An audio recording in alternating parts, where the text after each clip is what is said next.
This 6:04 conference will p.m. now be recorded. And we are beginning the Parks and Recreation Advisory Committee regular meeting on Wednesday, July 14th, 2021. I'll start out by calling the roll in alphabetical order. So if you want to raise your hand or say aye audibly or both, if you're feeling super energetic tonight. Darcy DeVoe is here. Salima Harbison, not present now. I think she'll be on later. Shad Pellizzari said he would be on tonight. He might be running late. Darnell Powell is here. Thank you. Deanna Roberts is here. Diane Chanjupin is here. Here. Great. And then we have Chris Mobley, our Parks and Recreation Director, and Shalane Marion, our City Council Liaison. So thank you guys for being on. And then I notice we have Paul on, and I see a couple of other names, Sarah, Laurie, and Jane. Typically what we do is we'll go ahead and approve our minutes from last week and go into discussion items. And then Laurie, Sarah, Jane, if you guys have any comments or anything you'd like to say to the committee, we can either take them up front and you have up to 3 minutes to speak.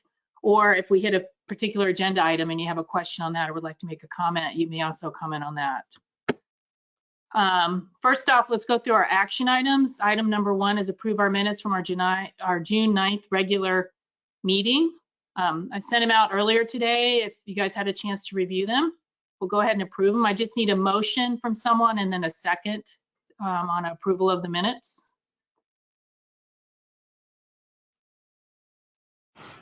Can you see me? I motion to approve the minutes of June 9th? Yep. Thank you. Darcy, do I have a second? A second. Okay, thank you. All right, all in favor to approve the minutes? Say aye or raise your hand. Aye. Okay, great. The minutes are approved. Now we'll move into discussion items. Just to let you guys know, Shad will be leaving us. He just let us know today. He actually has been invited to join the Knights of Columbus at his church, and apparently it's a chapter that his grandfather had established in Lago back in the day. So it's a big deal for him, and he'd like to continue the family legacy. And unfortunately, their meetings are on Wednesday nights as well and would directly conflict with this committee meeting. So he's going to have to give up his role here. So Shalane, I guess we can work on identifying some potential good addition to the committee. That also leads us to needing a new secretary. Shad has done a great job on the minutes, been very thorough, and done them, really well. So if anyone's willing to take that on, consider it. I didn't have time to have it added to our agenda tonight because obviously we have to submit the agenda ahead of time. But if anyone is interested, then let me know in the meantime. And then next meeting, one of our agenda items will be to nominate and then elect a new secretary.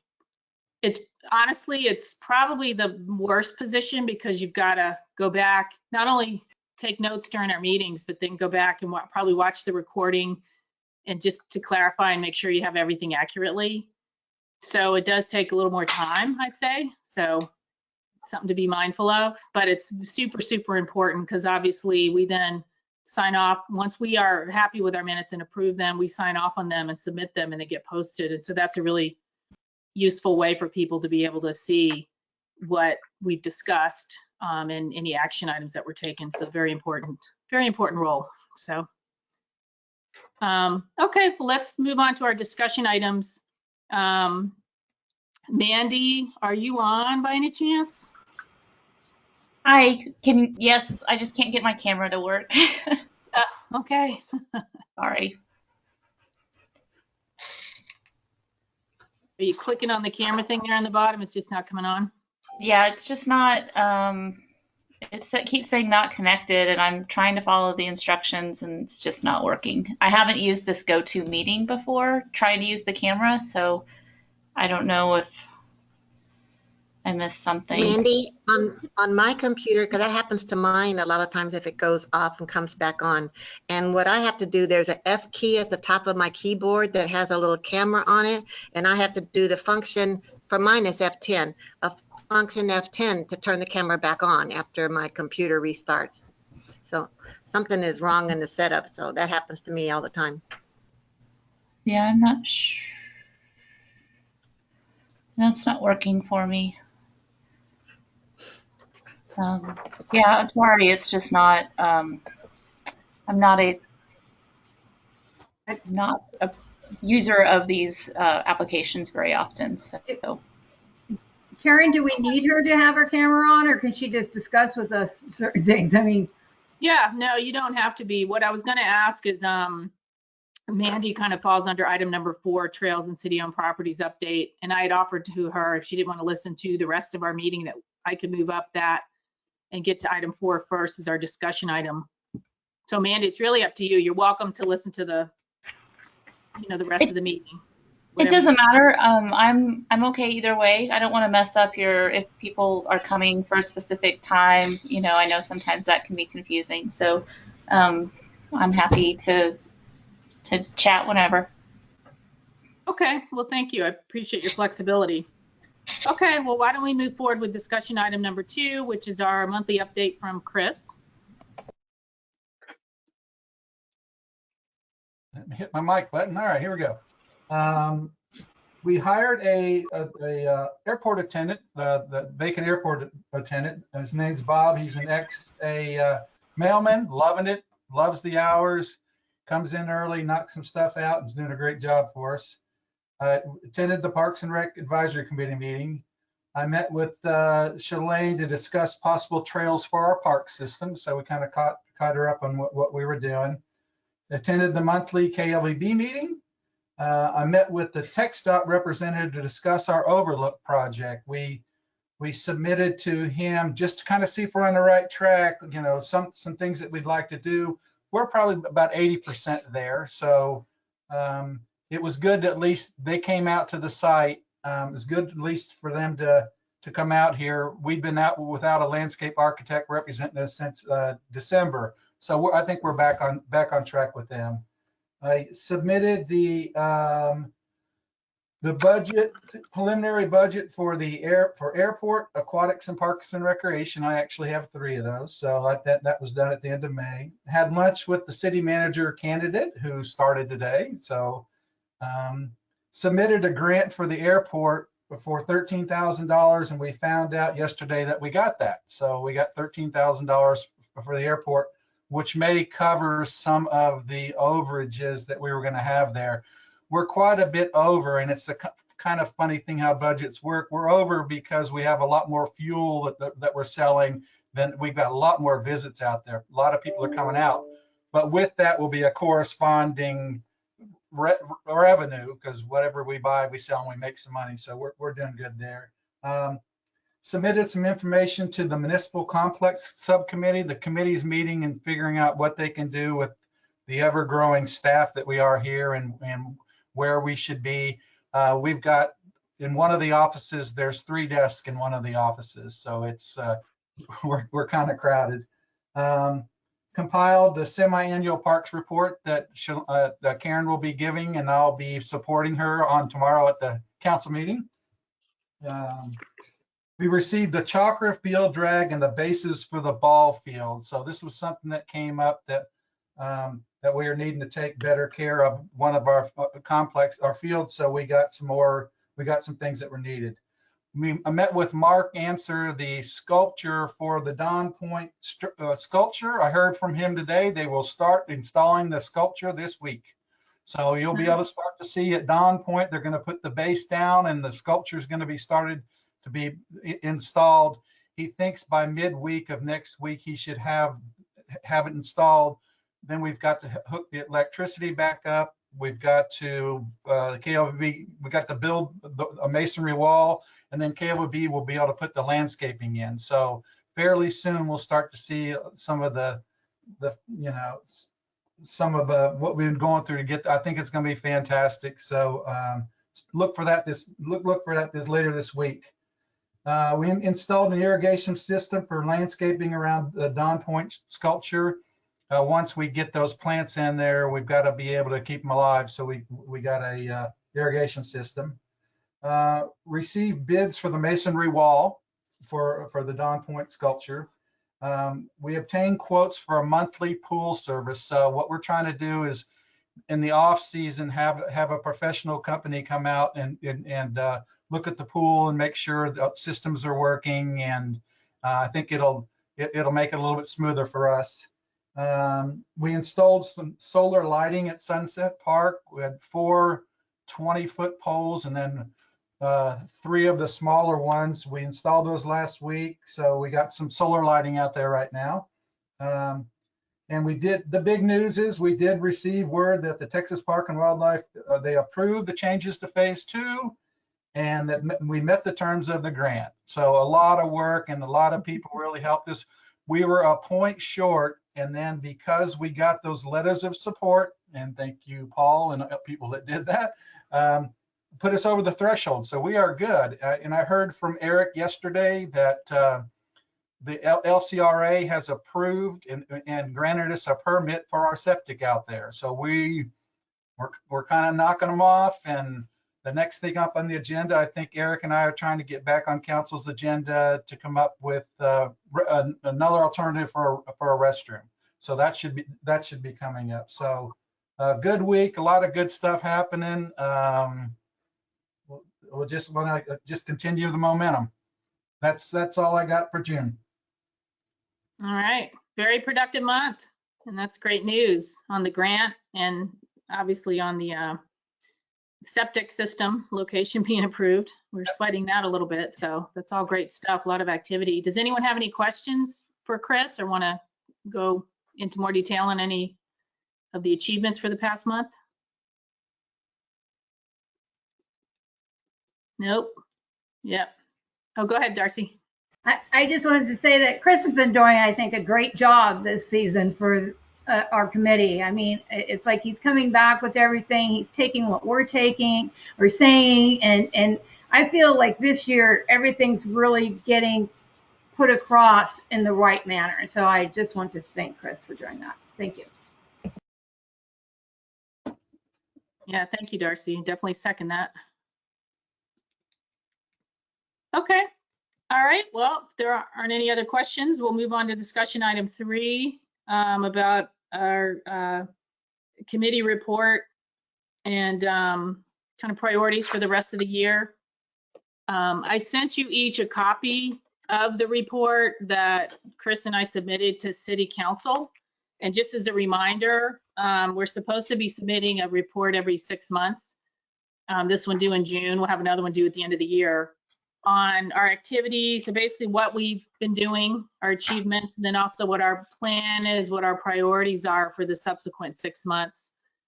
And then, you know, obviously what we want to do is as we set priorities, then make sure we're taking actions against each of those priorities, even if we have to course correct on some things so that we can, you know, basically grade ourselves, I would say, against what we're actually able to accomplish. So if you have the report itself in front of you, it basically, I won't read the whole thing to you guys, you have it, and hopefully you've had a chance to read it, but basically we initially updated kind of section 1A was Chris's update on the achievements that he's been able to complete, and particularly the first 6 months of this year. Obviously a lot of stuff to do with parks and amenities, in particular Sunset Park, but also a lot of other stuff going on like the Don Point sculpture that Chris was talking about,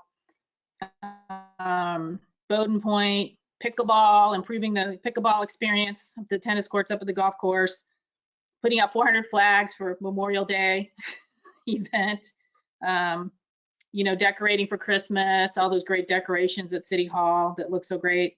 The airport, that was kind of a new responsibility that Chris was asked to assume, so he's jumping in there. And then programming, Chris has been very active on trying to get programming, in particular get usage of Sunset Park once we were able to open it, and having just different types of boot camps, yoga, soccer, flag football, baseball, softball tourneys that are going on there. one thing that's really cool is reestablishing a swim team for Lago Vista. We had one years ago, and I don't know what happened to it, honestly. It just kind of dropped off, but now we've got a team going there again at the city pool, so that's great. And then helping to just organize and plan priority programming that we want to put into place going into, next year. And then, of course, a lot of administrative stuff that he's responsible for, some new hires, a lot of the outreach he's doing in terms of presentations and outreach to different community groups. So that's a lot of stuff. So Chris, a lot of great accomplishments. Section 1B was just our advisory committee update. Not as long of a list as Chris's, but I think reconstituting the committee with new members, getting some new energy into it was really important.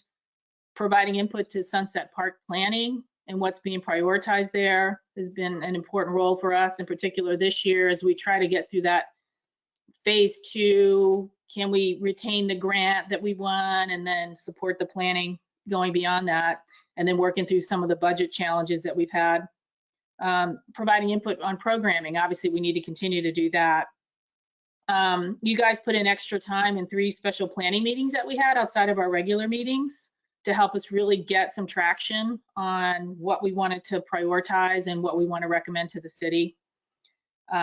We did an initial analysis, and we'll talk about this more in item 4, around making use of city-owned properties, whether it's lots or green belts that could be used for mini parks or trails or other amenities throughout the city, so we don't have everything focused at Sunset Park. And then we formed the Lago Vista Friends of the Park nonprofit. So I guess the important area is kind of section 2. Continuing to work with Chris and obviously other relevant stakeholders to develop an initial Parks and Recreation master plan. So we need to continue working on that, which then, in a sense, feeds into the update to the master plan the city is putting together. In the meantime, we obviously want to, provide input into further enhancements and additions to Sunset Park, as well as to recreational programming. So I think it's still on us to continue to help Chris out with prioritizing both park and what more we do at the park and in what order, as well as the programming that we'd like to see, whether it's going on at Sunset Park or going on at other areas within the community. One of the things that we really want to work with, because it's somewhat time sensitive, is developing more specific recommendations for city council for leveraging those city-owned properties, and or even the acquisition or the additional properties we would recommend that the city acquire for the development of park and other recreational amenities. And one reason this is separate from, say, the master plan work is some of this is more tactical and time sensitive. For example, trail systems. I mean, again, we'll talk about this more in item 4, but there already are a bunch of trails that have been configured over the years. In some cases, trying to stay on city property with the foresight of saying, hey, one day these could be adopted by the city and become actually official city trails. We talked about an additional city park at the town center. And I put that in quotations, but in the master plan, we're supposed to have this town center that's not just municipal buildings, but kind of a nice community center that's walkable and has other amenities there. And so one thing we've talked about in our meetings is to earmark that city-owned property behind the police station and do something with that. We talked about Bowden Point. The Roberts donated the playscape, and we've seen a lot of usage of that park. I see people walking their dogs there too. It's really a nice little park. So what more can we do there? And then the other thing I would add is, looking at any other city-owned lots that could be pop-up parks or mini parks, or could potentially help connect various trails and so forth that we have the opportunity to configure. And then the other is just the Friends of the Park, right? Getting a fundraising vehicle put together so we can hopefully generate some interest through memberships and donors and things like that to help support the city budget, and also use it as a vehicle for getting volunteers to come out and help with the parks. So that's kind of the high level recap. And you guys obviously know this as well as I do. You helped put these ideas together and contribute these ideas and what we wanted to prioritize. But I'll pause there and see if there's any any questions or comments or anything you think we might be missing, in particular when you look at what we're saying we're going to focus on for the second half of this year.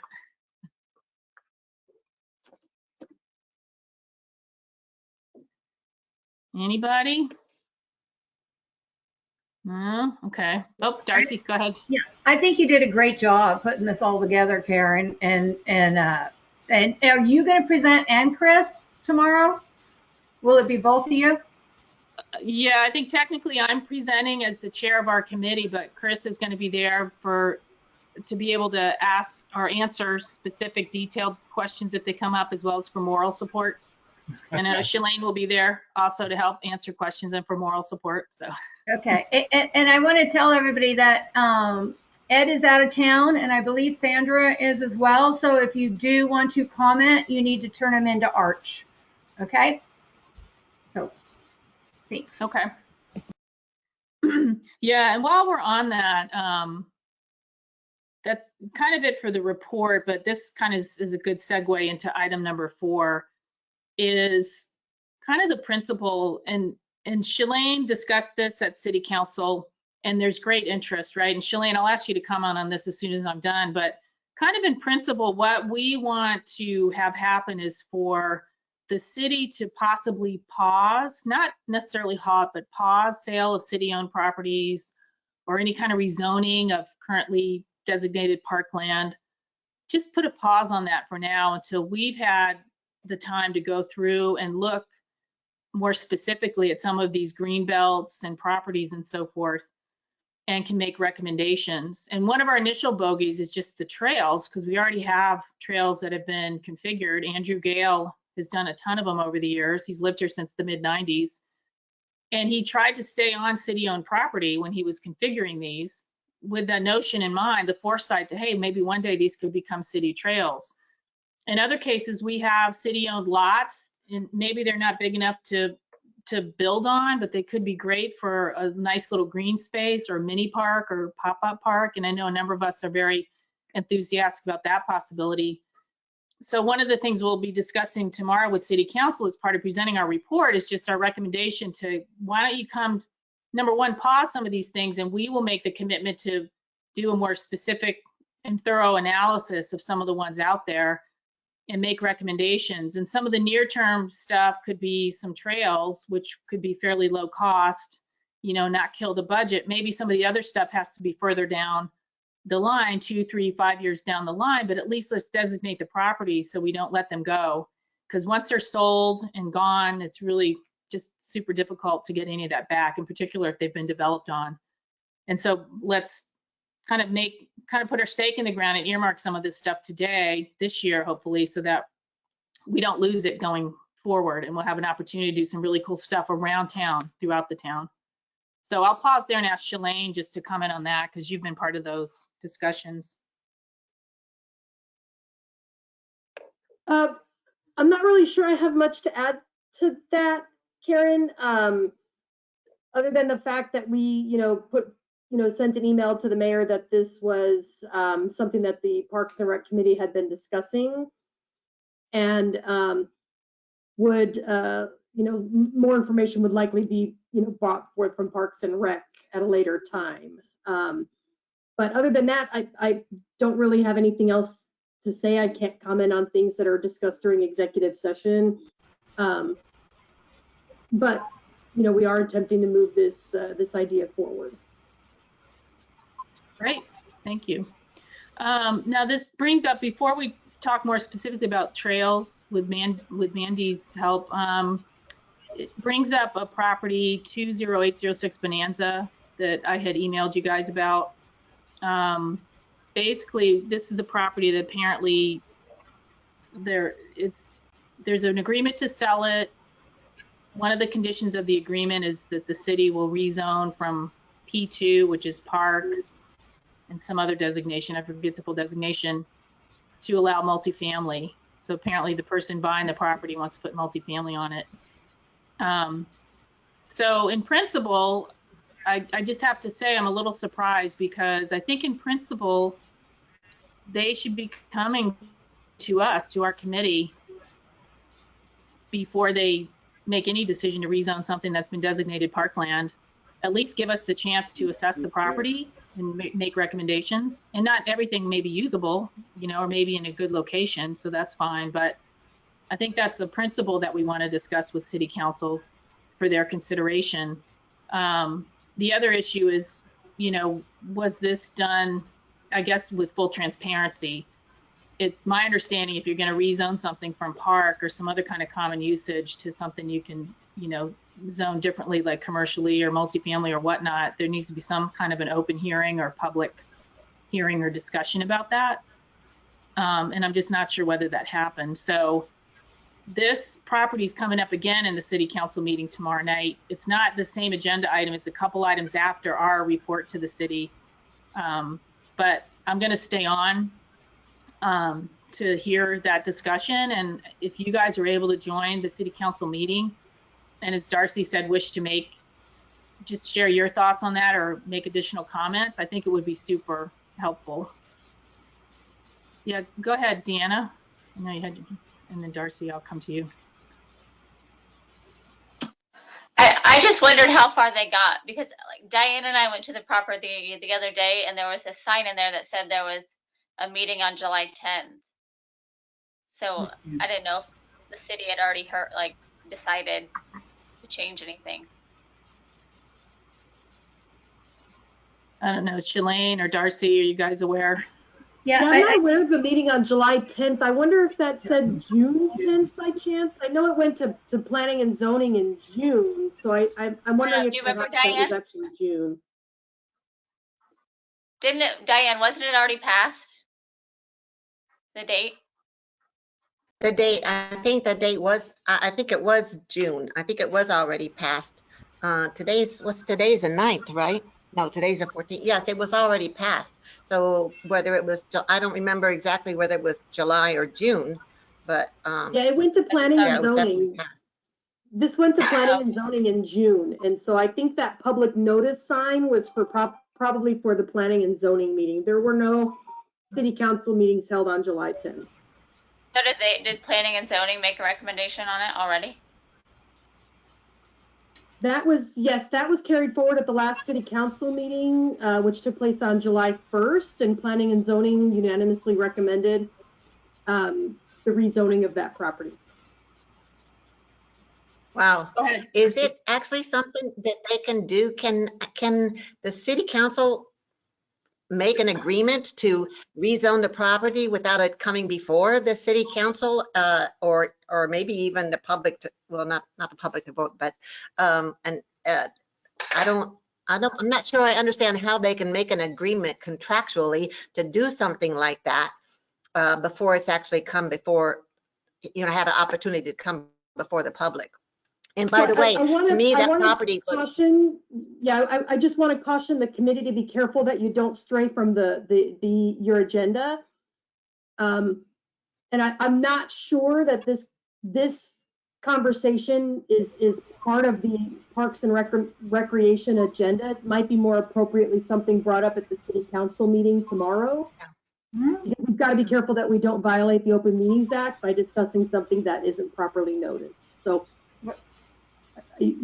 Are we on item 4 yet? Wait, aren't we on discussing property that city owned? And so this would fall under the category of contractual contracts that are between the city and other folks is not on your agenda, and it's not a charge of this committee. Okay, can I just put in one thing? I would suggest that everybody on this council or committee goes and watches the P&Z meeting from June 10th of when they're talking about this, because this is actually brought to the P&Z from the city, not the actual potential buyer for the zoning change. So I would just suggest that everybody go watch those meetings and then come to city council tomorrow to voice your opinion. And that would be what I have to say about that. And so that's that. Sorry, I would just say any zoning change has to be presented by the current property owner. So the purchaser would be able to go forward. The city would have to do that as the current owner. Just because I just went through this. I just have a comment about the property, and I assume it's appropriate, that I just thought the property was a really beautiful, at Bonanza I'm talking about, that was a beautiful piece of property. And I think I had heard at some point that it was unusable for the city in essence, but it was obviously a subjective, so I'm not making a judgment there, but my perspective was that it was a beautiful piece of property. There is a slope and there's some drain off and some water flow areas, but they can be massaged and managed. And if the trees were trimmed up and for breathability, I just think it would make a beautiful park area and part of a trail. And it's just, there's a lot of possibilities there for the city to use it. I would hate for it. I don't know if that's a possibility or not, if there's an agreement, but I would hate for it to go because I think it's a beautiful piece of property in a neighborhood area that everybody might be able to use. Mm-hmm. Yeah, good points. Yeah, go ahead, Paul. Thanks. So I'm not necessarily, since as a public citizen, I'm not bound by the Texas Open Meetings Act and commenting on this. But so just to clarify a few things for everyone, the city in Chapter 14, Section 13 of the city ordinances reserves the right to initiate its own zoning change. They don't need the property owners to initiate that. The city can initiate a zoning change. In particular, if there's been, especially if the only time they can't is when it's been within 2 years of a zoning change, then they cannot initiate it. They have to wait 2 years. So the city, what's happened is the city has a contingency contract. Councilman Kevin, what he did is he was the city's real estate agent and who negotiated this deal. I remember when he went to the city and he said, hey, you know, we can increase the value of this property if we change the zoning on it. And that's what happened. That's how this got started. Kevin had the idea to increase the value in the return for the city, his client. And then somehow or another, there was outside of the bid process, this buyer appears to have negotiated this contract with Josh Ray, and that they put the caveat in there that they want the R4 zoning. R4 is condos, apartments. It's small units. It's that kind of multi-family housing, and it's not something the city is obligated to. It's a contingency contract. It just means if the city doesn't approve the zoning, they do not have to close on the contract. They still have the right to do it. And remember too, though, as is the case with all of these tire kickers and carpetbaggers that come out here to Lago Vista to extrapolate value out of our property because we're what's left on the lake where there's still some value, is they come out, they get these entitlements, they get the zoning changes, namely the entitlements, and they might get it replatted, but at the very least they get the zoning changes, and then they go out and they market the property for the purpose of trying to flip it. There's no guarantee that this individual, that this contingency buyer is going to actually develop it. He may just buy it, get the entitlements, and then try to flip it at 10 times what he paid for it. That's what I would do. That's what probably any of us would do if we were smart enough to do that. So with that being said, the city doesn't have to approve this zoning change. That's what's before them right now is a zoning change request, as I understand it. And if they approve it, well, then they have the right, the mayor has the right to, he's empowered to execute the contract. And that's that. So as a citizen, I share all of your concerns. And I think, quite frankly, all the citizens of Lago Vista would like to see more park space, even if it's something as simple as trails. No one has to develop that property, clear cut everything down and put soccer fields in there.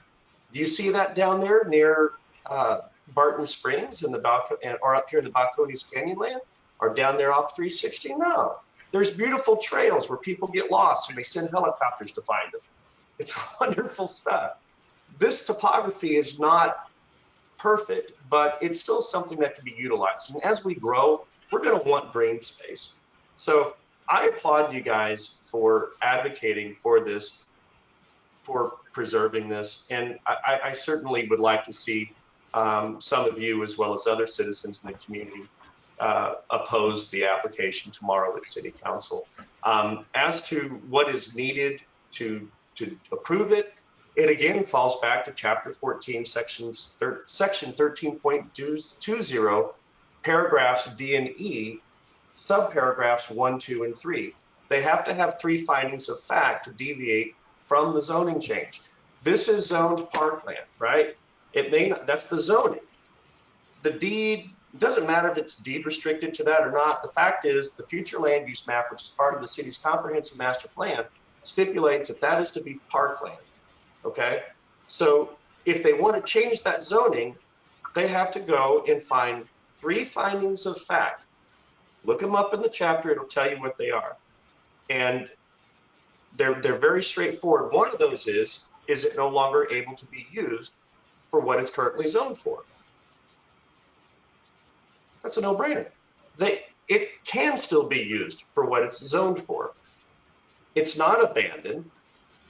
There hasn't been a new highway come through that necessitates or warrants that property being changed from what it is to a commercial or residential or something like that. There's been no existential events that justify that. They have to find all three of those facts, not 1, not 2, all 3, period.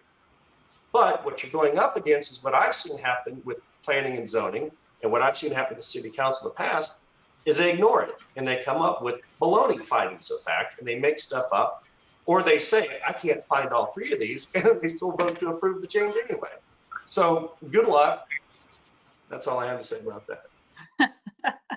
Well, thank you, Paul. I appreciate that. And I agree. I mean, to me, it's close to the municipal center. It fits in with the overall master plan. It's already designated parkland. In fact, it was, I think, intended to be a community garden back in the day, from what I'm told. And I know Salim has been a big advocate of establishing a community garden. So yeah, the other thing that I was reminded of is that the POA owns a couple of lots adjacent to it on the Dawn Drive side. So potentially this might be an opportunity to collaborate between the city and the POA and have even more property that's relatively flat to add on to that existent lot. So it's got some potential, it's got some possibilities. So as Paul said, and Shalane said, the decision tomorrow night, if they go to a vote, is about the rezoning only. They could decide not to rezone, and the buyer still wants to buy the property and maybe fight the rezoning fight after purchase. Who knows? But at least we can kind of make a stand tomorrow, and from a community standpoint and from the PRAC standpoint, communicate, you know, what our thoughts are on this and what our recommendations would be on this. Go ahead, Darnell. You had your hand up earlier. Yeah, everybody had really, really good points on this, and it hit the nail on the head, really spot on with Paul. I would like to go in and add that it's zoned for parks. City should actually, why do we have committees? Are we here for paper, or are we here to advise? I mean, everything that's zoned has a committee for it. So you might want to make a pass at that committee first before making the decision to actually say, let's sell this off at a different zone. That is completely unnecessary to have committees if you're going to be making those type of decisions. So that's all I have to say about that. Yeah, well said. Yeah, that's absolutely, I agree. I think in principle, we kind of want to establish, like, what are we here for, right? If a question like this should have come to us, I would think, early on in the process to get some form of analysis or recommendation. So I'm very disappointed in that. So, okay. Oh, go ahead, Paul. You already spoke for longer than 3 minutes, so yeah, keep it short. I'll be real short, guys. Thank you. You know, just something else to consider. What's unique about this piece of property as well is how it differentiates itself from Sunset Park. And it's in an area where there is residential development. And what we need are places that families can walk to. You need to be able to walk your kid to the swing set, walk them to the slide. Anybody who's had young children knows, get them out of the house and let them burn that energy so they can go to sleep, and you'll walk them. And the other thing I would just add is the parks, you need anchors in a community. You guys are part of our economic development in the city. You're an integral part of that. And preserving green space is preserving anchors in the city that keep people here and keep them from wanting to go somewhere else to enjoy green space. So I think that that's something, and you'll hear me echo a lot of this tomorrow night as well. But that's all. Thank you. Good. Nope, good input. Yeah, so I guess bottom line is if you can possibly be on the city council meeting, this particular item is agenda item 6, and they actually have an executive session they're going into right after they convene the meeting. And I don't know how long that's going to take. So it may be that you want to dial in for a while and see what item they're on in the packet and go do whatever you need to do and dial back in a little later. But yeah, I think it would be great if we could get everyone on this call participating and let your neighbors or friends know too if they have any interest. So just a quick clarification there. Our executive session is always from 5:30 to 6:30. By the time 6:30 hits, we start with the regular agenda. okay, gotcha. Okay, thank you. Thanks, Shalene. Okay, good. All right, well, let's move on to trails specifically. Mandy, thank you for your patience while we work through the rest of our agenda. But Mandy Carter is here from the Turnback Canyon Conservancy, and they've been doing a lot of work on creating and maintaining and expanding a trail system. So Mandy, I guess if you could maybe introduce yourself and tell us a little bit about the Conservancy and what you guys have been working on and maybe what your focus areas are going forward, that would be great. Sure. So my name's Mandy Carter. I'm with the Turnback Canyon Trail Conservancy. I'm sure many of y'all have heard about us. Actually realized we've established ourselves about 4 or 5 years ago. It's just been slow going. We currently are working on finalizing the funds for a 2019 grant that we received from the Texas Parks and Wildlife. And the area that we're focusing on first connects from Foothill Cove off of Parquet over, and it goes through that large plot of land, the Cedar Breaks, and goes over to Lakeside and connects. They have those trails that go along the lake there. And there's a creek that runs along the bottom of that canyon there that it's more of like there's usually some trickle of water. Of course, there's more now with all of the rain that we've had. So there is a social trail already there. I don't know if it's one that Andrew built. It doesn't have all of the characteristics that his trails usually have, but we're kind of basing, that's our skeleton. And then we've worked with some trail builders, had them come out to kind of give us ideas of how we can make it a little bit more sustainable just because of the topography. We don't want to build something and then have a big storm come and wash it out. So what we envision is trails about probably 3 feet wide. We shouldn't have to cut trees or do a lot of clearing, but just kind of open the corridor up a little bit more so that people can take their kids. It would be a nice way to connect Lago proper to Lakeside. You could walk that. And then we have future phases that would connect over to the park, to Sunset Park, on both sides of that canyon. So we're, with our grant funds, we've had to go through, they've sent out scientists to make sure that there's not any kind of endangered plants. Of course, the golden cheek warbler is out there, so we have to follow their schedule. Our most recent requirement was that we had an archaeological study come. So the archaeologist came out and did her study, and we're currently waiting on the results of that. It's going before Texas Parks and Wildlife, and the funds are actually through the U.S. Department, the Highways Department. So it has to go through all of these bureaucracies before they can tell us yay or nay. But the archaeologist did require that we reroute a little bit. So hopefully that's the last phase. And then once we get that approval, then they will release the funds and we can actually start construction. We just can't do anything well, we can do work, but we can't do anything that would count towards our grant until they give us the go-ahead. So unfortunately, this process has taken much longer than we expected and anticipated. So we're just kind of anxiously awaiting that go-ahead. That's interesting. So why did the archaeologists have you reroute in that one section? Did they detect that something was there? Yes, there's something there, and it's heavily looted. So she wants to get away from that to protect that as much as what's left to protect that. Oh, interesting. Yeah. Unfortunately. So. Yeah, really. Okay. And I think it's going to work out. The rerouting that we found, I think it's going to work out for the best. But yeah, so it was just a little hiccups like that we've come across. So. Mm-hmm. And when you talked about the cove, one of the origination points of the cove, is that just adjacent to Barkay, or do you kind of go around that land that developer owns and it starts over there more toward the Tessera, where the Tessera Cove is? Foothill Cove, it's, I want to say the 2nd Street on Barkay, like if you're going towards Barkay Park, it's on the right.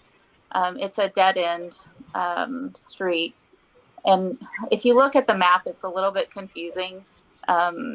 The original, back in the 60s when they were making all of these fantastical ideas, they planned on a bridge at the end of Foothill Cove that kind of goes over this little valley, and then there are some lots that have really limited access. So on the map, it looks like there's a road, but there's not actually a road.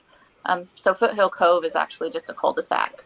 And there's a house at the corner of Barkay and Foothill Cove, but at the end, there's no other houses along there. Okay. Okay, thank you. Go ahead, Darcy, you had a question? Yeah, I was just going to ask Mandy, have you heard of the app All Hiking, Running, Mountain Bike Trails? Yes. Okay, and I was wondering, have you tried uploading your maps so like it would be found through this type of app yet, once you do get all the mapping done? Well, we haven't actually, publicized our maps or anything yet because we're still needing to construct. We're going to have to do a little bit of rerouting from the current social trails. So we haven't done that. We've, in the past, when we've done that, we've had volunteers go out with chainsaws and just kind of start cutting their own path.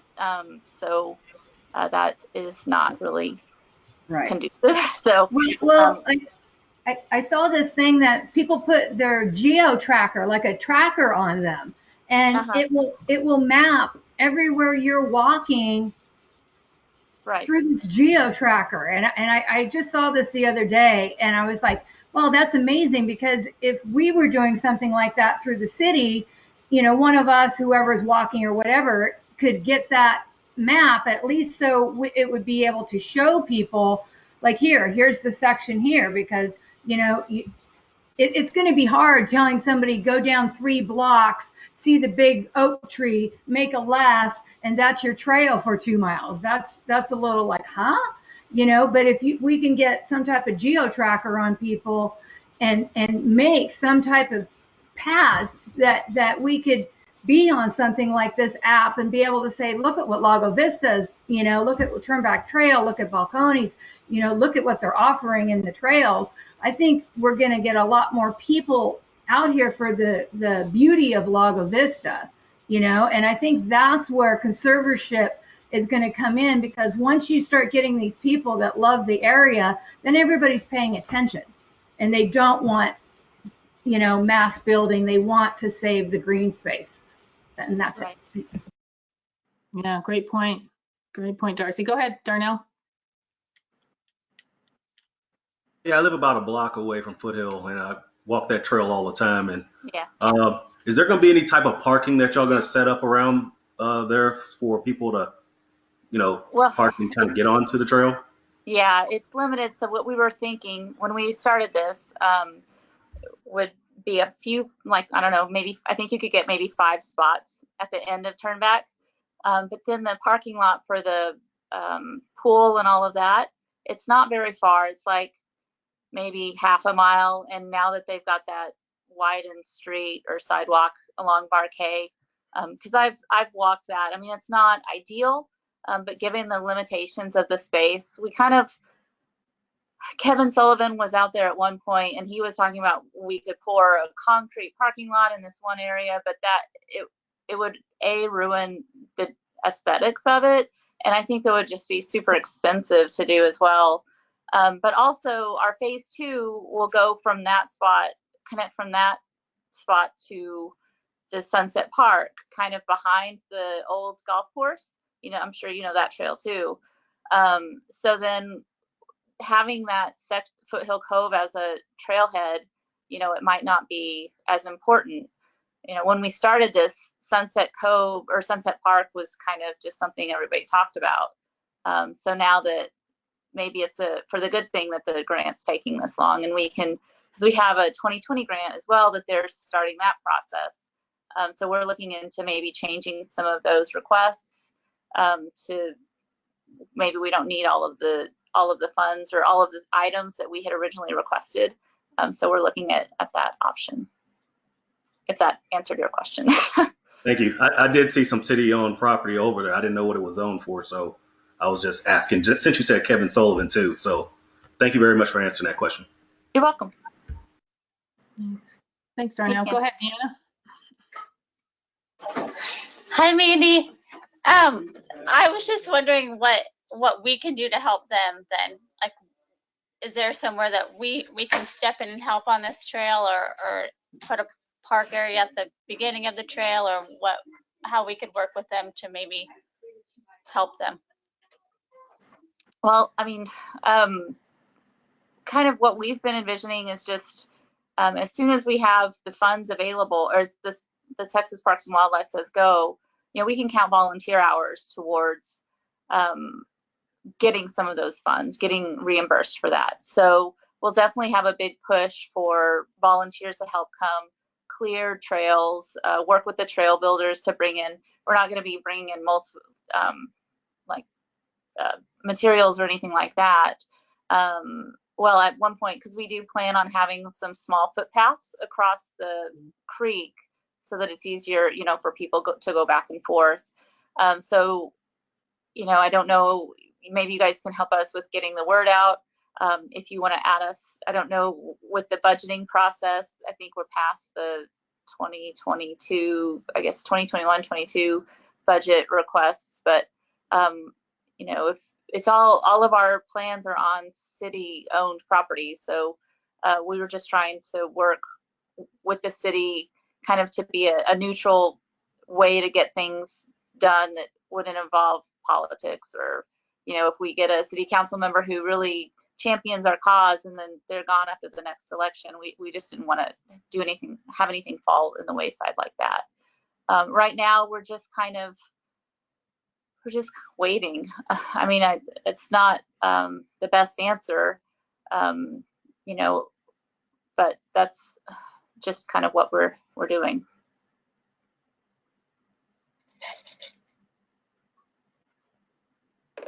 Okay, great. Any other questions? Yeah, okay, well, good. Well, Mandy, no, that's great, because I think something Chris and I have discussed is just to eventually, as kind of almost a subset of our recommendations to the city Parks and Rec master plan, is to have a trails master plan as well. And it could be these ones that have been configured already that we could leverage and would try to work with, but then making sure those somehow are connecting into that set of trails that you guys have been working on. You know, eventually get all this stuff connected like you were talking about, so that everything's walkable and you have a way of getting around town without, you know, having to drive, which would be pretty cool. And we had worked before Chris joined the city. We had worked with Eric and Laura, I think, on trying to do some kind of comprehensive plan. So I know we've shared files of maps, you know, and then I'm sure you know also about the trails kind of behind the Sonic. I always reference behind the Sonic, like up on that hillside, there are those really narrow split pieces of property. We've walked those with trail builders as well. it's so narrow. I think some of those spots are only like 50 feet across in some places, and so trying to stay on the property is a little tricky. But those are some other places that we've looked at. So yeah, definitely having a comprehensive city plan. I've even thought, if we could get permission from the PEC to go put trails along the Highline path, and it's not pretty, but it's walkable, and that goes all across the city. Those are some different ways that we could try to have, a more walkable city. Yeah, absolutely. Well, for sure, we want to, coordinate with you guys and collaborate when we can, and definitely support your efforts. So, definitely want to keep the communication open. Maybe we have you on every 3 months, 4 months. I mean, whatever the right cadence is, I don't know what it is, but definitely communicate in between as we're building on this. Because one of the things we thought could be a good target going into 2022 is some of the trails, like that stretch that you just mentioned, and then there's some others that could connect into Sunset Park now, and could we relatively cheaply get those built out a little bit more, put a trailhead in, signage in, a little bit of parking by the road, and announce it and have people start walking those and using them, and try to get that done. And I think it would be budget friendly, probably wouldn't cost so much money. Some of the trails, some sections of trails will need some work. But it's definitely, I think, doable. And as Darcy was saying, once you get the word out and people start using it, then they're really going to appreciate it. And some of those trails have a nice payoff in terms of the views too. You get the points on the trails, you get this great overlook of the city and out to the hills and the lake and everything. So I think we get a lot of usage of these. Yeah. I think our thought with getting word out and getting people on the trails is then when you have to close the trails to do the construction, what kind of headaches are you going to run into there? And then if you are rerouting the trails, if you have people if you've really increased usage on these trails, then you're going to really have more of a battle or a struggle to keep that area you don't want people on, to kind of protect that. So I totally agree with getting people out there. It's just we've been trying to balance that, trying not to create headaches for ourselves that we could have prevented. Yeah, good point. Oh, and I only mean when you guys are done that it could go up to an app and map. I would never send like a group of, come on, Austinites, go out on our trails and ruin them. No, that's not my. Yeah. I mean, when you're done and when we're done, it would be great to collaborate and get this great app for us together. When it's done, like a big huge presentation, ribbon cutting and everything, Oh yeah. I don't know if you've ever been to River Place, but they have like QR codes along their mile markers and their trail markers, so you can like scan your phone on their QR code and see information about the plants right there, or pull up to a larger, because they have several different trails that go off of their main ones. So I'd love to see something like that. Very cool. Yeah. Well, I think it'll definitely be an iterative process, right? You get the trails configured and walkable and a trailhead set up, and then you come back and you can do some cool things like that, like add that kind of signage with the QR codes or additional markers or wildlife, those boards they put up, like they've done a nice job of that at Balcones, the newer signage that they have up there, so we definitely can iterate on this and make them better and better. The thing is getting to that critical point where we think, okay, go out, start checking them out, walk them, almost like a pilot. I've developed a lot of software over the years, so it's almost like you want some pilot users or early adopters to test it out first and provide feedback. Right. And then we can continue to iterate and make them better and better. So that's great. Well, you guys have been, I know, very busy and probably frustrated with how long it's taken, but all to the greater good. It sounds like we're gonna have a really nice trail system when you guys are done. That's the hope. Yeah, for sure. Well, great. Well, thank you again for joining our meeting, and thanks, Darcy, for recommending this, for suggesting this. Yeah, thanks, Darcy. Yeah, we'll keep in touch for sure. Yeah. Okay, well, good. Well, all right, so on to discussion item 5, budget. Chris, this was kind of on you a little bit to just guide us with where we're at right now, just confirming rest of 2021. There's a couple of priority items for Sunset Park that potentially are still in budget, and this has to do with some of the additional funds the city had to spend due to the winter storm, and then kind of upgrading the Loman Ford paving, which is largely done now. They still have to come back and line it, obviously. And then also talk about priorities for 22, because Chris, you've already submitted a budget, but I'm not sure we know like what's in it, what's prioritized, and are there some things we can still potentially get in the budget as the city's going through the process if we think there's something we'd like to recommend. Yeah, first of all, it's not been finalized. What I just worked off the numbers that I had last year and said, okay, you got about the same amount of money. Is there a better way to do that? You know, but it is not too late to say when I meet with new city manager, I talk with the Parks and Rec Advisory Council, and these are some of their ideas. I mean, I think that's where we're at. Where we're at right now with the budget, I've got, as of June the 30th, 2021, we should have expended 75% of our budget. We are at 74.94. So I think I'm hitting the budget pretty well. That being said, where I do have some, some funds left, I still have some funds, and I think Deanna brought this up many, many meetings ago about possibly doing some things that we didn't feel like got done in the first phase. If we have I have some money in fixed assets. One of the number one thing that I would like to do out there, if you've been out to the site, you'll know on the soccer field, if you kick the ball over the hill, it can roll for 8 miles. So our number one priority is to get a fence there on that side to be able to keep the balls on the field, not running down to the softball complex.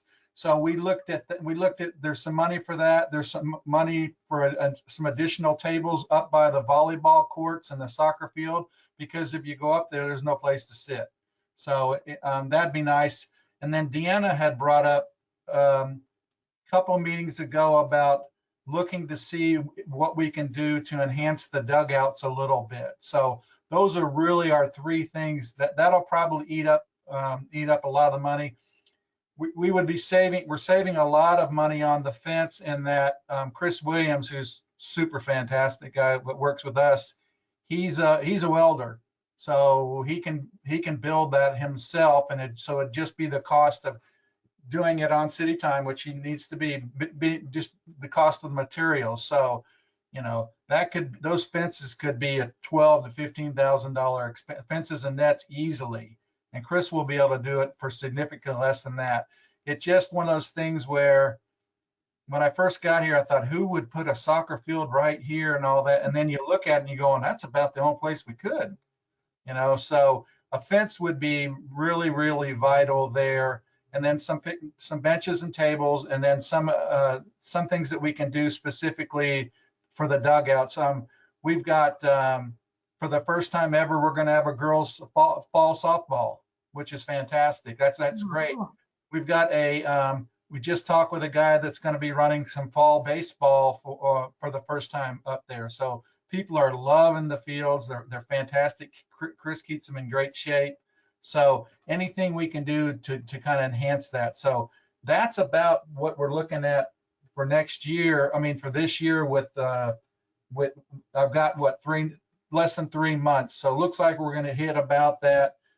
We had a $12,000 expense in the aquatics when all the pipes busted. We had to get that fixed. That could possibly be reimbursed by FEMA, but that's out there. Rec's doing well. The airport, like I said, we're over budget, but we're over budget because we're buying so much fuel. Last couple months, we'll fill up once a month, and it's about $27,000 in fuel.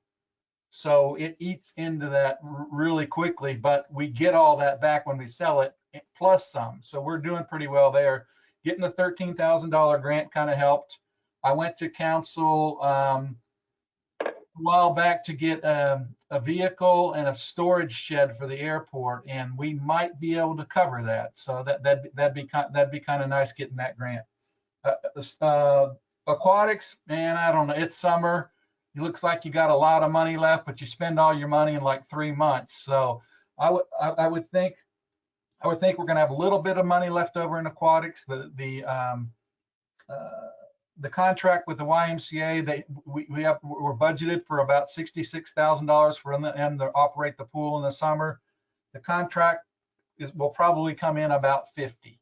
So there'll be a little money left over there. Last year, what I did is I got a new pump for the pool. So now we were circulating the water in the pool once every 4 hours, that's not good. Now we're under an hour. So we're moving that water. If anybody's been out there, it's blue. It looks great. Things are going really well there.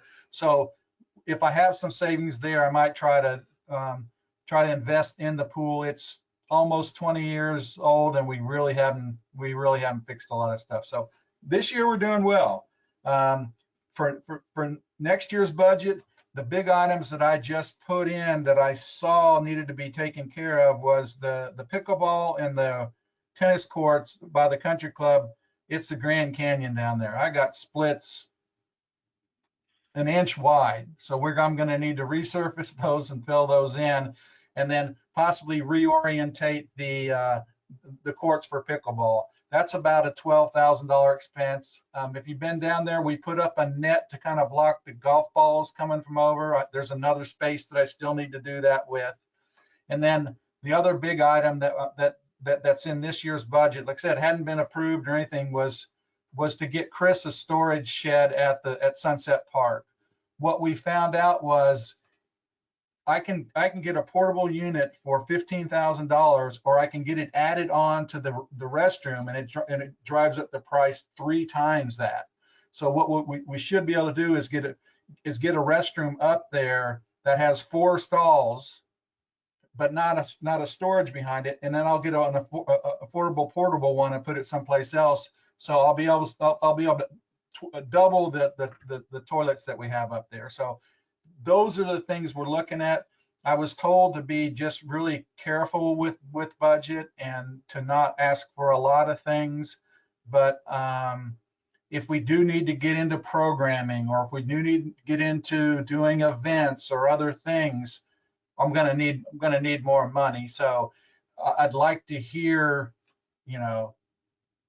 from you guys, and when I can go back to Tracy and say, these are the things that the Parks and Recreation Advisory Council would like us to do. So right now, budget's good. Can I ask, Chris, for this year's budget, the remainder, I know there's going to be greater clarity post Loman Ford paving, but the bathroom and then the new entrance into Sunset Park, was that still potentially slated for this year, or is that definitely for those 22 items?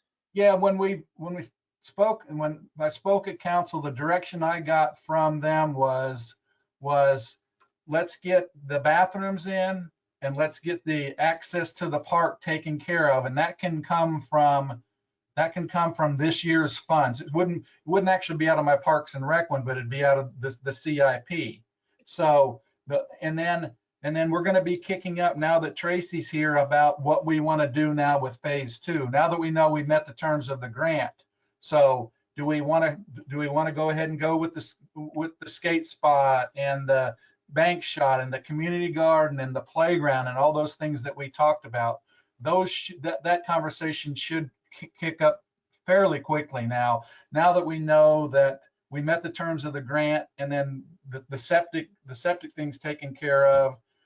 Eric wants to get on the agenda and start to talk about the bathroom. So if the bathroom's done, then we just need to talk about access to the park, and then we're able to get into what I went over with you guys and a lot in the public, what I'd like to do in phase 2. So I'm not thinking much past out phase 2, because things change, but it's where the Parks and Rec would come in to be very important. Hey, I'd like to see more shade out there. I'd like to see these things out here, so we can start to determine, when are we going to get lights? When are we going to get electricity out there, those types of things. So from what I understand, we had money in the park fund to be able to cover restrooms and access to the park. And Okay. then we can discuss or maybe meet again now that we have a new city manager on. This is what was discussed with the council about what phase 2 are. Are you good with that? And that would start in that start with October's money. So that's really not that far off. Right. So anything else that we would want to add, for example, and this would be smaller amounts, but like trails, right? Like we talked about, could we put trailhead signage up on some of these trails? Is there anything we could do on that flat area we walked adjacent to 1431 out to Sunset? In talking with Erin, what she might suggest was that we try to find a way that if we're going to do these trails and property and all that, that we try to find a way to fund that, because it really doesn't do you a lot of good if you just say this is something that you want to do, but you don't have money to do it. So I don't know what that mechanism is. I just want to hear from the advisory council on where you think we should go, and that type of thing. Get that stimulated. There are, what I'd like to get out of this is that, and I think somebody said it was that for some consideration for the Parks Rec Advisory Council, if it is going to be our property or whatever, that you include us in on the decision. So, and I think a lot of times that people haven't been included in, but from what I understand, we haven't had as strong as an advisory council as what this one is. You guys are doing a really, really good job. So I think they're establishing, hey, what about us? We've got an opinion. We'd like to do some things where, we want to get things accomplished. So I think if we can get to the point to where they just consider there might be a better procedure when we do this kind of stuff, that we're included. Mm-hmm. So can your budget include anything towards trails, or if we want to add on to Bowdoin Park, add on to the swing set there, any of these more near-term ones we thought might be doable and budget friendly? I just need to know what a priority is. And then I've also, when it came to the airport, I've requested, and just because I think it needs to get done, we're going to have to pave that runway sooner or later. It hasn't been. And that would be a huge CIP ticket item. So there's a couple ways of doing it. It can come through a CIP project, or it can come straight out of Parks and Rec's budget. So I just, I've submitted it, but we haven't discussed it yet and it hadn't been voted on. So, with budgets, it's like, everybody's asking for everything, and how much money do you actually have to be able to shell out to everybody? So, but maybe a $50,000 CIP or budget thing to put a playground somewhere. We could replace the one at the upper complex. It definitely needs to be replaced, or we could find one of these pocket park types things and for us to be able to put it in there. So just need to hear what you guys' thoughts are. So.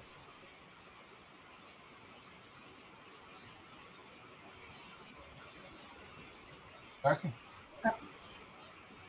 Can I say something? I'm sorry. Sorry. I was on another P&Z meeting, and I believe it was the 626 meeting. And Roy Jamber seems to have a lot more information on land than we get, because he had said something in that meeting, a little snippet. They were talking about airport and changing zoning and a bunch of stuff. And then he had said that there was land up there that the Parks and Rec have earmarked.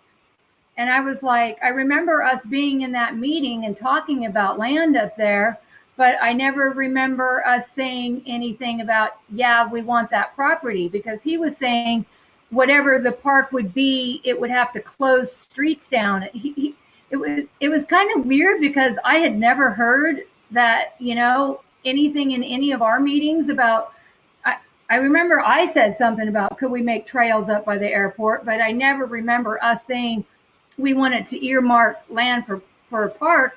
And then Roy had said, it's never going to happen. There's no funding for that.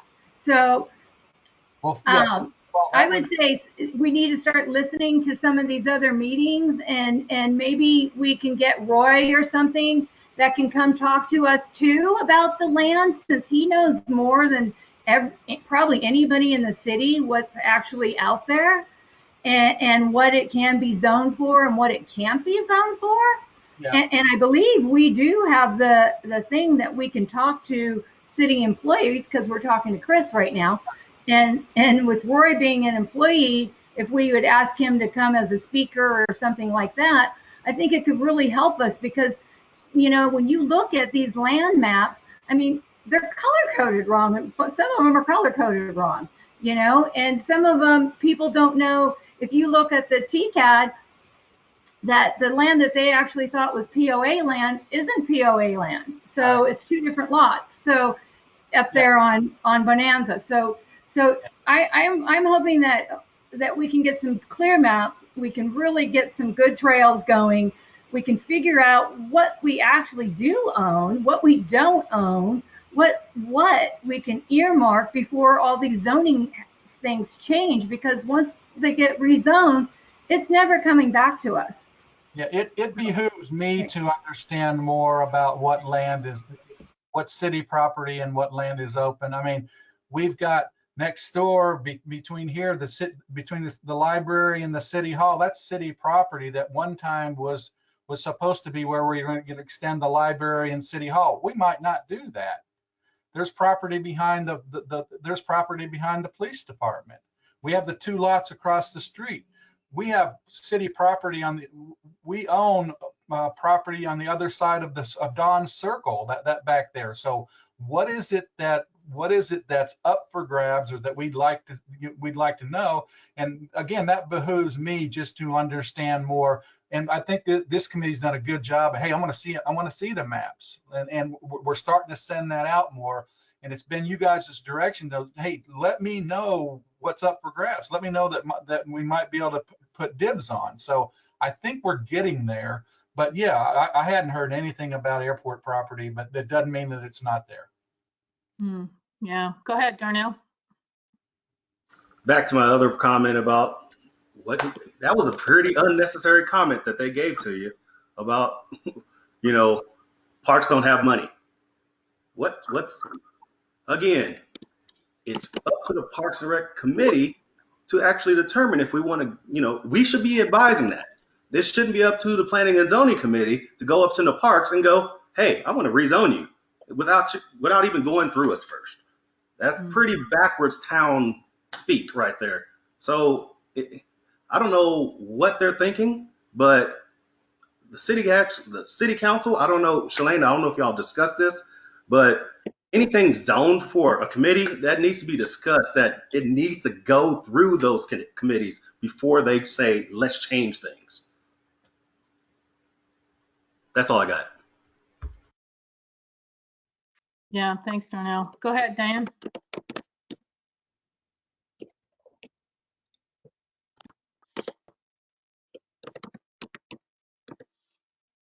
Thank you.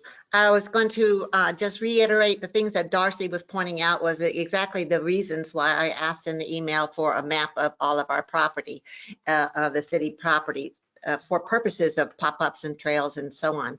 And I got your email, Chris, that said you were working on it and were going to send me one, but I didn't. And you said you sent something, but I didn't get anything. I sent you an email, but I didn't get an attachment to the email that you had sent me.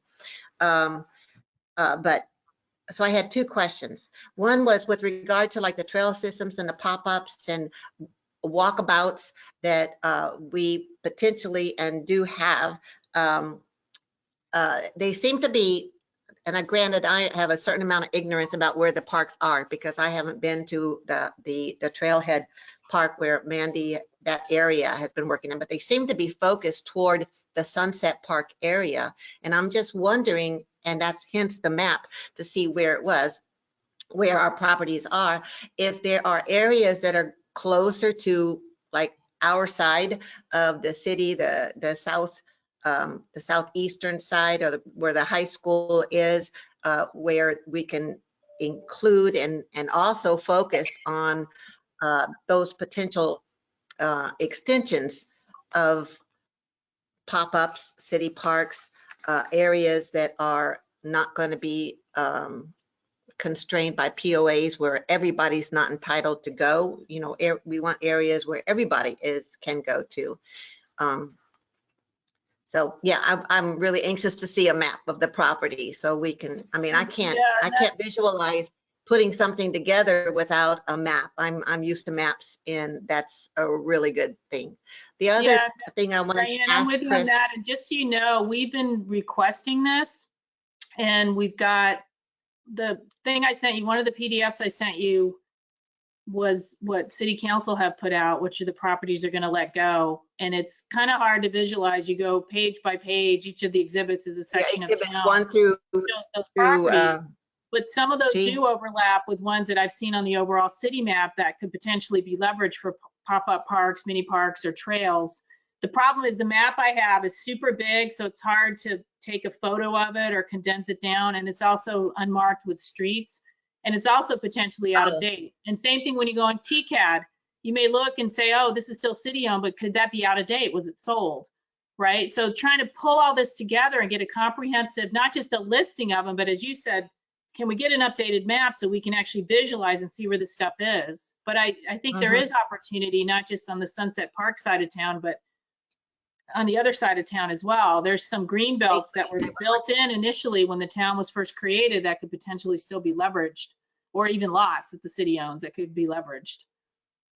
Right. Well, we're working on that. My other question for Chris, Deanna, 1 second. I wanted to go back to something that Chris said on the budgeting was in the resurfacing of the pickleball and the tennis courts. I just had a question, kind of historical, because though some parts of those were resurfaced in the recent past, and there was a problem because going back to when we had our little walkabout, Chris, that they were resurfaced during a time of the season that was recommended they not be resurfaced, to be waited to wait. And as the contractor prophesized, because it was at the wrong time and his recommendation was overridden, the cracks were coming out prematurely. So my question, Chris, is when you talk about the areas needing to be worked in Grand Canyon and the tennis courts and things like that, is that part of the area that was recently done, or is that new areas of those courts?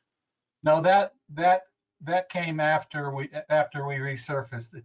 I think the term is epic fail. We put them in the winter, and you had a freeze, and then they cracked, and then you get the heat, and then it closes, and then it cracks and closes, and it wasn't done at the proper time, and then that's right. I just wanted clarification if it was those areas, or if this is a new area. Yep, same one. Yes, ma'am. Thank you.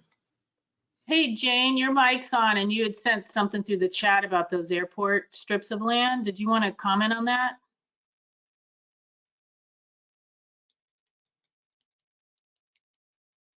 Caught you by surprise? Okay, I thought maybe she wanted to comment on that. Her mic's on. Yeah, I was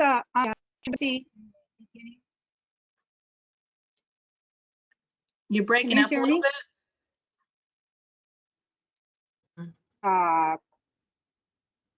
Yeah, I think it's my old computer.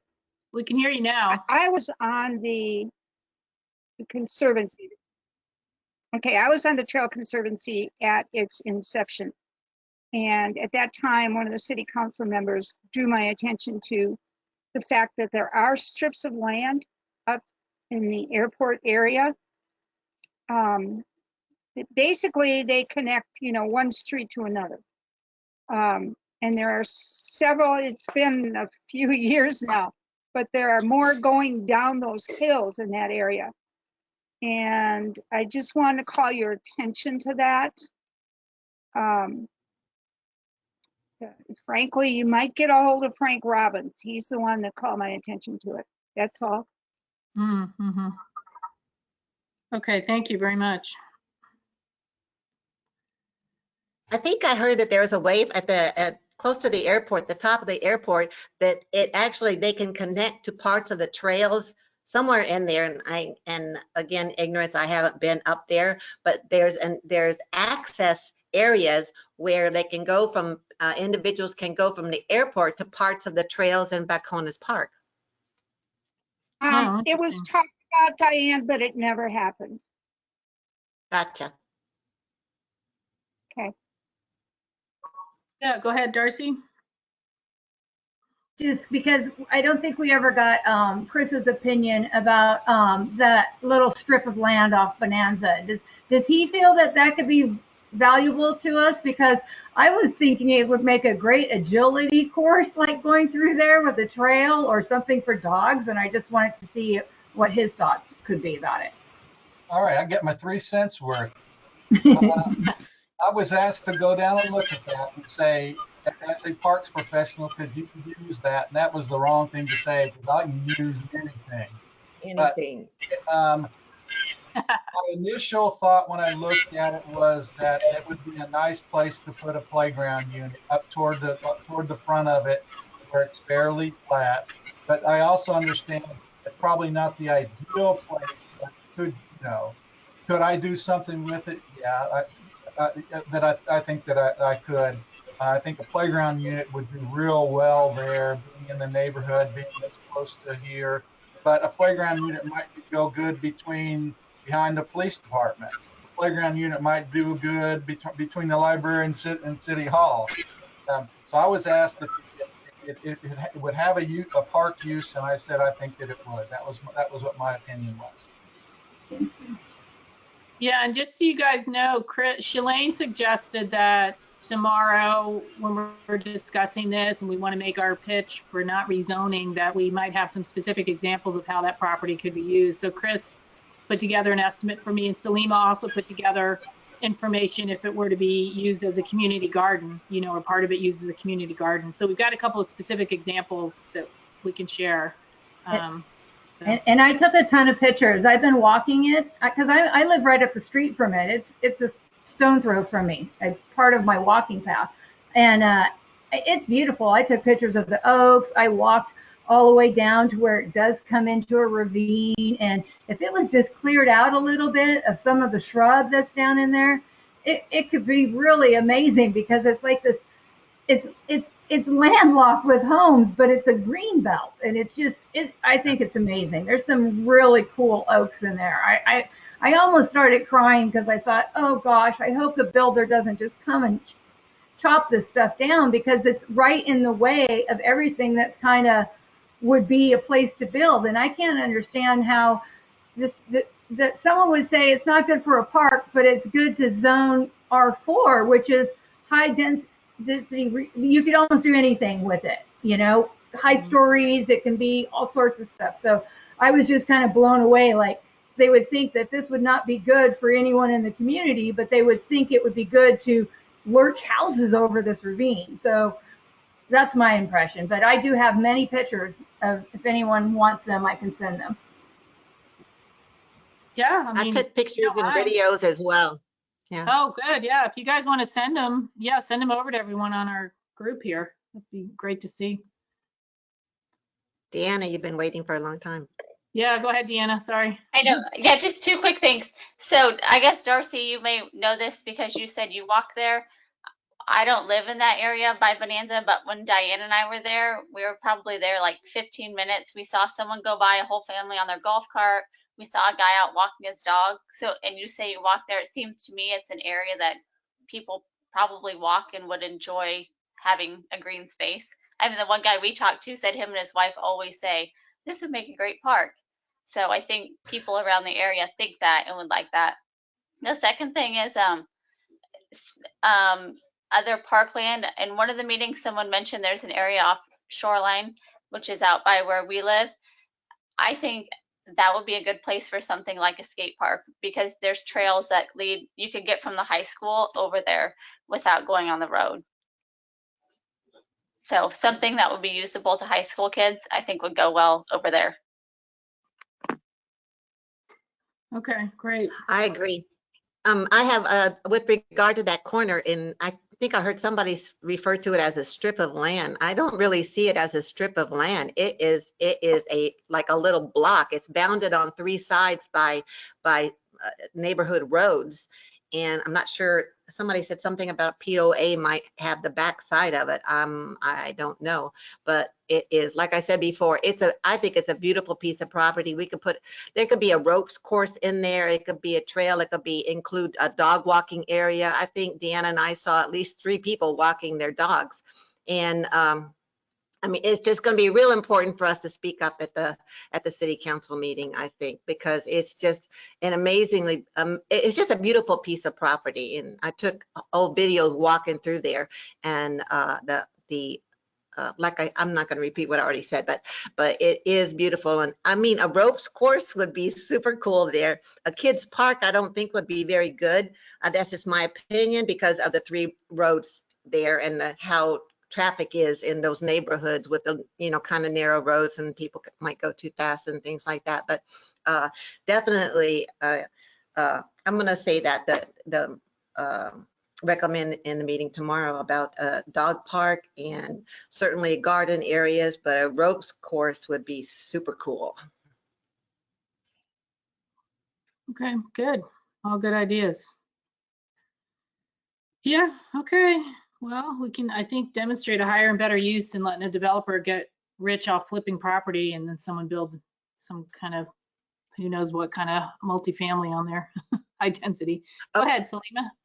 Also, so real quick, I'm sorry, Salima, but I wanted to also say, Deanna and I, talking to that gentleman who was walking his dog, he seemed to know quite a bit about the neighborhood. And he was saying that the apartment complex is on the hill to across, not Bonanza, the road we went on, the other road that comes off of Dawn. They had purchased the property on the other corner specifically so their view wouldn't be blocked. And then the man who owns the property that's catty corner from the city's property, he had bought the property adjacent to him. If I'm recalling, correct me if I'm wrong, Deanna, but he had also bought the property adjacent to him specifically so nobody could build there for destruction of the view, of impeding his view. So I think that those individuals would be pretty unhappy if, a multi-floor high-rise condo went in on that corner as well. Mm-hmm. Okay, go ahead, Salima. I think one important thing to say about the community garden idea is that we really need to have them throughout the city for them actually to be used and like people to keep up with them. Because if we just have it out like at Sunset Park, a lot of people, that's a drive. So for me, that's like a 40-minute drive because I live all the way down by the island, all the way down at Boggy. And so I think that we need to like think about this in a smart way and maybe communicate this with the city that if they really want them used and utilized, that we're going to have little pieces of land throughout the city so that it's centralized for that neighborhood, right? It'd be great to have one at Sunset Park and to have gardens there, but I really think that if we want community gardens, we're going to have to communicate that they have to be close to people. If they're within walking distance, that's even better. And then it gets people in that community talking to one another. If we just think that we can put a community garden 30-40 minutes away from people, yeah, we have about a 50% success rate. But the biggest upkeep problem with community gardens is if we build one and people are all gung-ho about it at first and then it loses interest, then before long you have an overgrown jungle, you have bugs, you have all kinds of problems, which, listen, I'll volunteer and help, but I would rather think about this in a way to where the community gardens are actually going to be successful and used. And the way for that to be used is to have them in these little neighborhoods. And like you guys said, yes, people do walk there. I run the dance studio right there. So we used to do outdoor workouts, and I can tell you people are constantly walking there. And then also there's a lot of duplexes there and multifamily homes. And maybe they would benefit almost the most from a community garden because they can't afford good produce. And so I think that too is know who we're building these for and why we're building them. Yes, we want it to make money, and yes, we want it to do all these other things, but at the root of the the dream, right, is to get people in our community eating healthier and actually, you know, growing their own vegetables and being more sustainable. Same thing, compost. It could all be all right there, but people aren't going to collect their compost for a week and then drive it 30 minutes away, right? We need to think about this in a way, if we want this to be successful, is we really need to have pocket parks where the community garden, it doesn't even have to be a big community garden area. It could be 4 or 5 boxes, but it's kind of part of that ropes course or part of that trail system. Just a little section. And part of the quote that I sent you, and I didn't mean to scare you, but the cost of wood is a little high right now. So per box, it's about $400 with the dirt, but that's at the very high end. And that's if we get no donations, no sponsorships, nowhere with our 501c, which I really think that we're going to get a lot of traction with the big box stores like Lowe's and Home Depot. So I didn't want to scare you, but that's the hard number. So when you talk to city council, I'd really love if you reiterated the fact that that's like at the extreme cost of this. Mm-hmm. And, you know, ideally we could probably be around $100 to $200, and it could be all volunteer, you know, projects with the Girl and Boy Scouts or something like that. Oh, yeah. Yeah. Good point. You know, Yeah. incorporate, there's a woodworking class at the high school. There's also Mhm. an ag class at the high school, which we've never had before. They've had a lot with FFA there now. So we could incorporate our schools to do a lot of the legwork, and then it would go on these kids' transcripts for college. And so we're kind of taking the work out of it for us. We're just kind of setting everything up. Yeah. Yeah. That's great. That- Great idea. Selena, those are great points because the high school actually rebuilds our picnic tables on my property.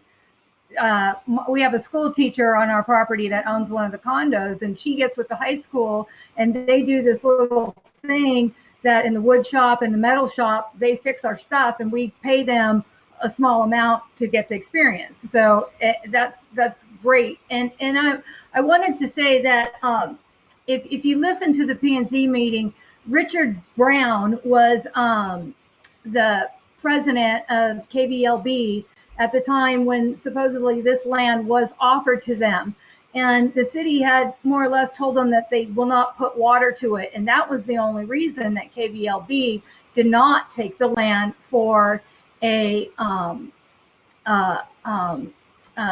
community garden, because they thought it would be a great place too. But because there was no water on the property, that it would take too much, and the city didn't want to offer any getting the water there. But the area is so built out now, I can't imagine that you couldn't get off Bonanza, Dawn, Lago Vista Way, and the other street that takes you down to Bonanza when you turn off Dawn.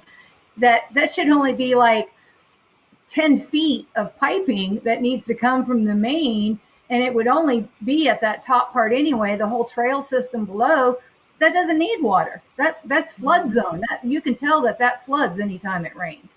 So, you know, it would be, to me, and I'm like Salima was saying, this could be like a joint venture with just the town people and coming together and saying, you know how they do those, like you do a 2-week time and everybody puts in so many hours, and by the time you're done, it's like, ta-da, you know, and you get charitable donations. And since we're going on the 501c right now, it's like we're all set up for this, you know. So I'm personally hoping that, like Salima's saying, that these little parks are in all the different areas, because I'm like her. I like to walk. I want to walk to where I'm going.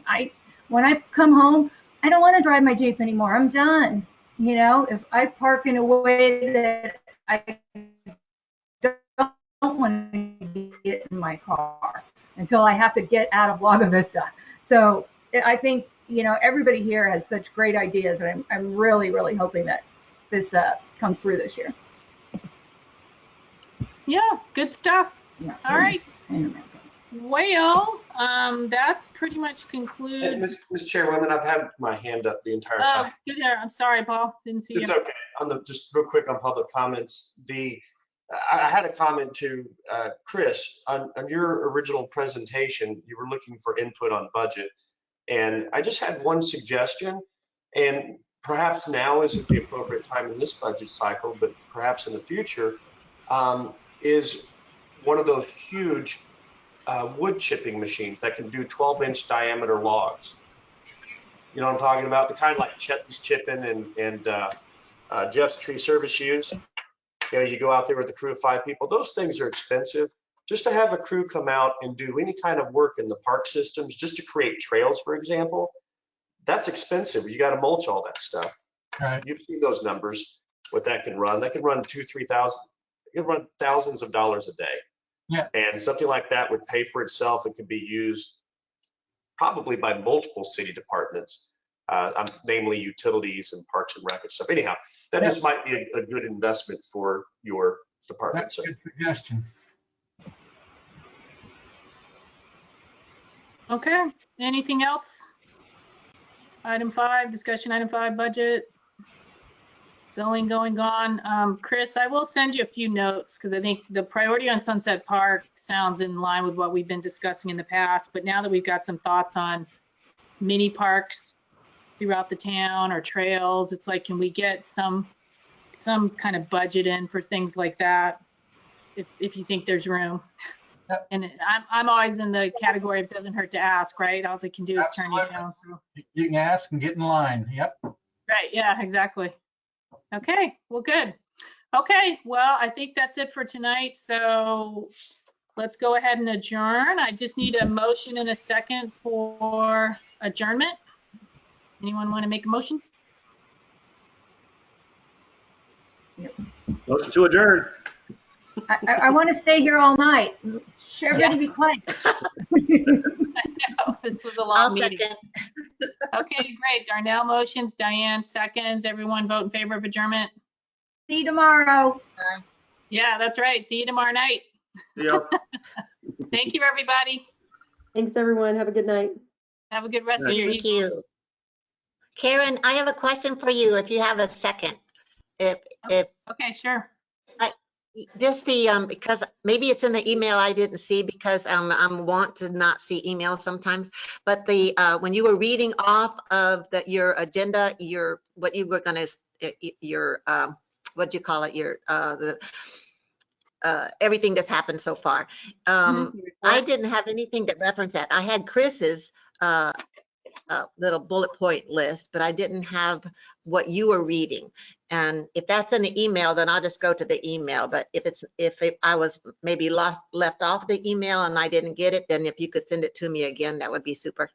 It was sent, I believe, last week, and you're on our list now, so you should have received it, but I can re-email it to you. It basically is just this. It's just the report that I submitted. And I can email it to you right now so that you don't have to hunt through your email. Thank you. Sure. Okay. All right. Have a good one. Thanks, you too. Bye-bye.